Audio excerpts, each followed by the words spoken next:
¿Qué tal? ¿Cómo les va? Bueno, hoy vamos a tener una clase sobre el psicoanálisis americano. ¿Sí? Ya va llegando a su fin el ciclo de psicoanálisis, esta es la anteúltima.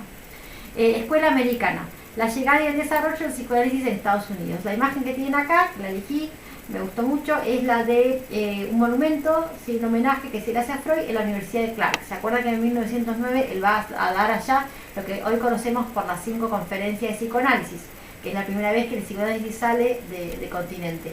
Bien, esto es un homenaje que hay en la universidad, en el jardín, entre los patios internos, y que es un monumento un poquito más grande que el natural, ¿sí? Un poco bastante más grande que una persona, bastante importante. Bien, ahí estamos, sigamos. Bien, los inicios. Como dijimos, en 1909 Freud fue invitado por la Universidad de Clark por medio de Stanley Hall. En 1911 Brill, que va a estudiar 2 años con Freud a Viena, vuelve a Estados Unidos y va a armar el grupo local en New York. En 1911, en el congreso de la IPA que se hace en Weimar, si se acuerdan que esto lo vimos en la clase de institucionalización, se autoriza la fundación del segundo grupo norteamericano, que es la Asociación Psicoanalítica Americana. Si ya no es local, sino que esta es americana. El secretario va a ser Ernest Jones, ¿sí? Figurita conocida, está en todas las clases, Ernest Jones. Bien, va a ser el secretario de esta sociedad. Entonces ya tenemos el segundo grupo local. En la década del 30, a causa de la persecución del nacionalsocialismo alemán, muchos psicoanalistas van a migrar de Europa a Estados Unidos y Sudamérica. ¿Sí? ¿Se acuerdan? Bueno, ya vimos que muchos migran a Inglaterra, el caso de Melanie Klein, el caso de, bueno, tenemos Balin y varios que se van para allá. Bueno, el mismo Freud, y algunos van a ir a Estados Unidos, que son los que vamos a ver, y otros a Sudamérica, que son los que vinieron acá principalmente. ¿Sí? Eso trajo muchas consecuencias, especialmente a la carrera de psicología. La expansión del psicoanálisis fuera de Europa trae consecuencias tanto teóricas como institucionales. Bien, primero se arman instituciones aparte. De hecho, acá la institución va a haber problemas con la institución americana y se va a ir de la IPA durante un tiempo, se va a quebrar la relación con la IPA, se arman instituciones, y a su vez, bueno, cuando sale el psicoanálisis de Europa de la tutela y de la vigilancia del grupo freudiano, empieza a haber otras teorizaciones y otras construcciones teóricas. Entonces, por eso decimos que este movimiento del psicoanálisis por fuera del continente europeo va a generar muchos cambios. ¿Cuál es el primero? El psicoanálisis... Uy, la cámara me tapa un poquito, a ver si la puedo disminuir. Ahí va. ¿Cuál es el primero? Es el psicoanálisis del yo, la ego psychology, o también llamada la escuela de New York. Su principal exponente es Heinz Hartmann. A ver, Hartmann ya lo vimos. ¿Cuándo lo vimos? Lo nombramos cuando mencionamos a Melanie Klein, Anna Freud. ¿Se acuerdan que dijimos que lo había conocido en un hospital allá en Viena? Y Hartmann había sido va a ser una especie de consulta, y va a estar tratándose con el grupo de psicoanalítico de Viena. Bien, él va a tener una relación de amistad o cierta relación intelectual con Anna Freud. Se acerca a ella por la publicación del libro Psicoanálisis, los mecanismos de defensa, que es un texto, como ya dijimos, basado en la segunda tópica freudiana. Y bueno, Hartmann va a tener esto en mente y va a armar lo que se llama la ego psychology, o psicología del yo. Se desarrolla a partir de los años 30 y finaliza su viaje en los 60. Hartmann viaja a Estados Unidos, está huyendo de la persecución nazi, y va a armar va a ser el iniciador, y podemos decir la autoridad en lo que sería la escuela de Nueva York de psicoanálisis. Esta corriente se va a comportar y se va a considerar la que tiene la letra verdadera de Freud, la que está continuando a Freud por Freud, la que está haciendo el psicoanálisis de Freud puro sin tergiversar nada. ¿Por qué? Porque sigue la idea básicamente de Melanie Klein y de la segunda tópica freudiana. Algunos también van a decir que es una corriente anafreudista o anafreudiana. Tiene el proyecto de integrar algunos conceptos de psicología científica al psicoanálisis. ¿Qué está pasando? Cuando los psicoanalistas estén llegando, el caso de Hartmann, en los años 29, 30, 32, 33, están llegando a Estados Unidos huyendo de la guerra y de la situación de persecución aún antes de la guerra, ¿qué tenemos? ¿Qué están viendo ustedes en psicología científica? ¿Qué están viendo? Están viendo que hay un auge pleno de la psicología conductista, que el conductismo va a ser el equivalente a la psicología, que ya no hay más funcionalismo, ya no hay más estructuralismo americano. ¿Sí? Para este tiempo tenemos un conductismo muy consolidado, muy fuerte, aunado bajo la figura de Watson, aún con varias escuelas de conductismo, algunos llegan a reconocer hasta 24 o 25 escuelas dentro del conductismo, pero es una disciplina con mucho poder en Estados Unidos.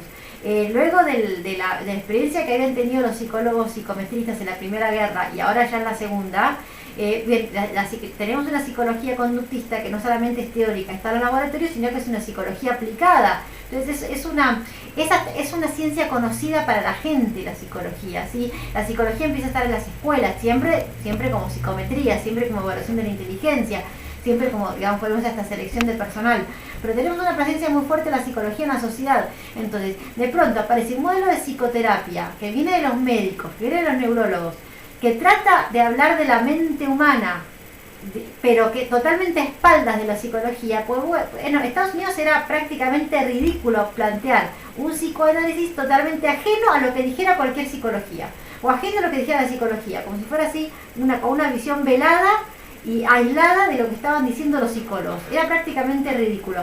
Y lo que hace Hartman es tratar de integrar, justamente para lograr la subsistencia, la supervivencia del psicoanálisis en Norteamérica, tratar de integrar algunos conceptos principales de la psicología al psicoanálisis. Es la primera vez, fíjense, en la materia que nombramos la palabra psicología. Hasta ahora no hemos tenido nada que ver con la psicología, porque el psicoanálisis, como dijimos, es una técnica terapéutica que desarrolla un grupo, digamos, básicamente Freud, pero después el grupo de seguidores, que la mayoría son psiquiatras y neurólogos, como método alternativo a las prácticas de la época. No significa que estas prácticas dentro de ese grupo hayan reemplazado las anteriores, porque de hecho hasta vimos el caso de la princesa Alice de Grecia, que cuando fue internada y era paciente de Freud le practicó el mismo electroshock y las mismas prácticas psiquiátricas que habíamos estado hablando antes de la materia para la esquizofrenia. O sea, esto era acotado, el psicoanálisis de la asociación libre, acotado a grupos como las histéricas y no mucho más. Estos mismos psiquiatras seguían aplicando los antiguos métodos también. Entonces, hasta ahora nunca habíamos nombrado la psicología, pero ahora lo nombramos en qué contexto. En el contexto de que Hartman llega a Estados Unidos con psicoanálisis en la mano, y Estados Unidos ya tiene un desarrollo de una psicología tan grande que plantear un método terapéutico o un modelo, podríamos decir, del aparato psíquico a expensa de la psicología era prácticamente un suicidio a nivel teórico. Entonces Hartman va a incorporar conceptos básicos de la psicología al psicoanálisis de él. ¿De qué se trata? Básicamente va a postular una zona del yo libre de conflictos. Habíamos visto que tenemos dos tópicas en Freud. Una primera tópica, que es donde son dos modelos de aparato psíquico, ustedes lo van a ver más adelante en Psicoanálisis 1, donde en el primer modelo de aparato psíquico Freud plantea, tiene el cuadrito acá abajo, la división entre una conciencia, un preconsciente y un inconsciente donde están los contenidos reprimidos. En la segunda tópica, muchos años más tarde, Freud va a integrar a este aparato psíquico la idea de un ello, de un yo y un superyo. Al principio, cuando nacemos, somos todo ello, somos todo pulsión, instinto, ¿sí? Y en el roce, creo que eso ya lo vimos en otra clase, pero en el roce, lo vimos con Ana Freud, en el roce y en la interacción de este ello con el medio ambiente, va a haber un área que se va a delimitar. Yo les hacía el ejemplo de un callo, como si fuera un callo psíquico, pero no lo digan así porque no es así, pero digamos, me parece que es una imagen que ayuda, un área que va a entrar en contacto con el medio y que va a ser el yo. Luego de atravesar la fase oral, anal y fálica, que es la del complejo de Edipo, finalmente hacia los 5 o 6 años vamos a tener el super yo, que es la internalización por identificación de las reglas morales y éticas, por identificación luego del complejo de Edipo. Bien, lo que va a plantear Hartman es que cuando nacemos ya hay un esbozo de yo, ya hay un principio de yo, porque en Freud el yo se constituye luego de una interacción no feliz con el ambiente, con el mundo. En el caso de Hartman va a decir, bueno, eso es así, hay un yo que surge del conflicto, pero va a haber un yo innato, un área del yo innato que corresponde a percepción, atención, memoria, coordinación motora. O sea, fíjense que son los elementos básicos de la conducta que están planteando los psicólogos conductistas. Integra el psicoanálisis conceptos de la psicología de la conducta. Estos van a ser los aparatos del yo. Sí, tengo por acá el texto de Hartman. Acá, creo que está. En el texto, ensayo sobre psicología del yo. Ahí va. Otros integrantes de este movimiento van a ser Rudolf Lowenstein. Vamos a recordar a Lowenstein porque lo vamos a ver en la próxima clase, así que por favor este nombre de Rudolf Lowenstein vamos a recordarlo porque es importante. Ahora no les adelanto nada. Ernest Kris y Rappaport. Se integran tardíamente a la escuela, o sea, ya en otra época, esto estamos hablando de los primeros años de la escuela, ya en la época del 60, René Spitz, con el primer año de la vida del niño, también lo debo tener por acá. Primer año de la vida del niño, Spitz. Margaret Mahler y Edith Jacobson, ¿sí? Eso, pero ya es una etapa más tardía de este grupo de New York. ¿Seguimos? Bien. Después tenemos otra corriente de Norteamérica que es el psicoanálisis culturalista. Es parte del movimiento americano culturalista. En realidad, el psicoanálisis culturalista es parte de un movimiento más amplio, culturalista, que está formado por escritores y antropólogos. En realidad hay todo un movimiento culturalista en Estados Unidos del cual hay una corriente de psicoanálisis que es parte. Está integrado por escritores y antropólogos como por ejemplo Margaret Mead. Después pueden buscar en Wikipedia, googlear Margaret Mead, que es una figura muy conocida y de hecho va a ser importante también para la escuela francesa. ¿Sí? Lacan va a tomar cosas de acá. Bien, sostiene que los freudianos sobreestimaron el factor biológico.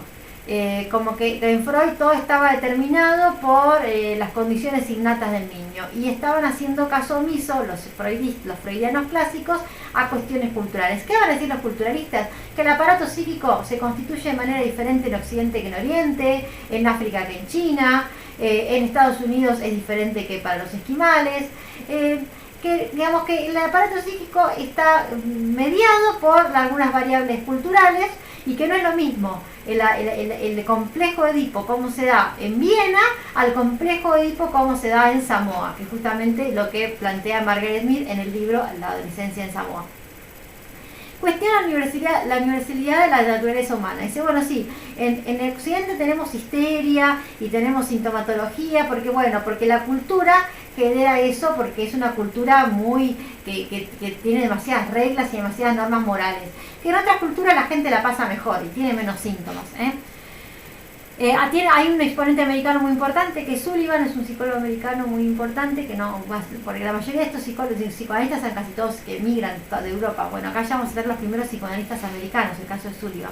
Algunos psicoanalistas que integran el movimiento van a ser Erich Fromm, Karen Horney y Erik Erikson, muy conocidos. Creo que tengo algunas cosas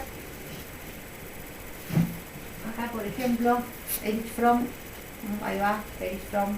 Sí, acá tenemos otro de Erich Fromm, el socialista Erich Fromm, y tenía por acá, me parecía de Horney, pero no.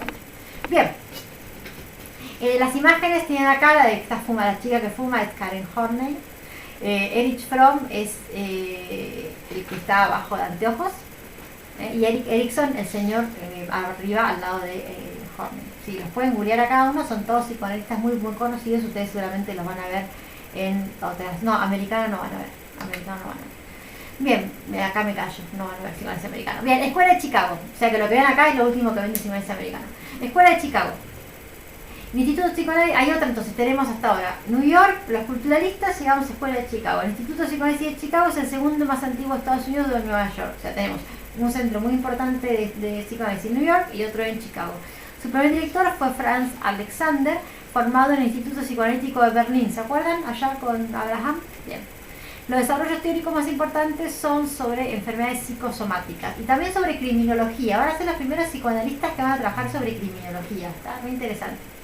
Alexander es el primer psicoanalista del país que enseña psicoanálisis en la universidad. Va a ser el primer psicoanalista que va a llevar el psicoanálisis a la universidad. Fíjense que hasta ahora todo lo que es psicoanálisis se manejan con grupos de estudio o grupos en instituciones psicoanalíticas. Pero el psicoanálisis no es un saber académico, no es un saber universitario. Bueno, así como en su momento Ferenczi fue el primer psicoanalista que llevó el psicoanálisis, que fue profesor de psicoanálisis en la Universidad Europea, acá Alexander es el primer psicoanalista de Norteamérica que va a enseñar psicoanálisis en la Universidad Norteamericana. Y es el formador de Heinz Kohut. Ahí va. Corriente, y después tenemos la última, que es el psicología del self. ¿Sí? Corriente de psicoanálisis desarrollado por Kohut en los años 70. es un médico vienés que se forma en psiquiatría en la Universidad de Chicago. En realidad él está huyendo del nacionalsocialismo, pero no es psicoanalista, él es médico. Va a pasar un tiempo en Inglaterra, huyendo como todos por vía inglesa de la persecución nazi, y de ahí, sumido en una pobreza absoluta, solamente con un pasaje, con un ticket de barco, va a llegar a Estados Unidos. Rápidamente consigue trabajo, parece ser que fue un niño prodigio, un niño superdotado en su momento, una figura muy inteligente, que Alexander inmediatamente lo identifica, lo invita a trabajar con él en el Instituto Psicoanalítico de Chicago y va a ser él quien lo forme. Va a describir pacientes con trastornos narcisistas y déficit severo en la estructura del self. Es muy interesante lo que plantea este autor, si los quieren buscar. Bien, y acá tenemos finalizando ya lo que sería el panorama de la escuela americana. Por un lado tenemos el psicoanálisis del yo, con toda la escuela de Hartman, ¿sí? que sigue la línea de Anna Freud, el psicoanálisis culturalista, que dijimos que era parte del movimiento culturalista más amplio. Ahí tenemos a Erich Fromm, a Canning Horney. Después tenemos la escuela de Chicago con Alexander, y después en el tiempo, esto un poco es una van a convivir en algún momento, pero ya conviven hacia los años 60, porque el psicoanálisis del self o la escuela de Chicago son un poquito posteriores. Lo que les recomiendo con respecto a este cuadro, como para estudiar, es que puedan armar que lo puedan completar con todo lo que vimos antes, con los textos y con lo que vimos en las otras diapositivas, que puedan completar este cuadro como para estudiar. Me parece que es el ejercicio de metodología de estudio más práctico que pueden hacer. Bien, con esto cerramos escuela americana. ¿Por qué les decía que no van a volver a ver escuela americana en la carrera? La escuela americana no ha tenido nada de influencia en la formación en Argentina. Si la escuela americana nunca llegó a Argentina. Argentina, eso lo vamos a ver si llegamos sobre la última unidad. Argentina, el psicoanálisis llega primero el psicoanálisis kleiniano y luego va a llegar el psicoanálisis lacaniano, o sea, la escuela francesa. El psicoanálisis americano no llega. Lo curioso es que el psicoanálisis en Argentina no llega a la psiquiatría, o llega en parte. El psicoanálisis va a llegar a la carrera de psicología, caso único en el mundo. Es el único país en el mundo donde los psicólogos estudian psicoanálisis. Y no es que estudian un poco como ustedes, sino que las carreras durante décadas estuvieron formadas prácticamente un 90% por materias psicoanalíticas. Bueno, esa influencia psicoanalítica en las carreras argentinas es por la llegada de estos emigrantes psicoanalíticos que, por cuestiones políticas y económicas, también mucho político, se ocuparon de armar la carrera de psicología, y esos eran los profesores, o sea, los psiquiatras psicoanalistas eran los profesores de la carrera de psicología, y ahí comenzó todo. Ese es el mito originario. La cuestión que el psicoanálisis americano acá en Argentina no llega, no hay influencia, no hay desarrolladores, entonces no tiene mucho sentido que lo veamos, por eso no está incluido en el plan de estudios, pero sí es importante porque, curiosamente, el psicoanálisis americano hoy es, dentro de lo que serían los estudios empíricos y tratamientos con apoyo empírico, es el que más se ha modernizado, podríamos decir, el que más responde a ciertas categorías de investigación empírica. Y el que más ha subsistido por fuera de Argentina es el psicoanálisis americano. Paradójicamente es justo el que no llegó acá, particularmente el psicoanálisis de Hartman, el del yo. Bien, cerramos entonces esta clase por el día de hoy y los espero la próxima clase con la última ya clase de psicoanálisis. Que estén todos y todas muy bien. Cerramos en 3, 2, 1. Ahí va, nos vemos.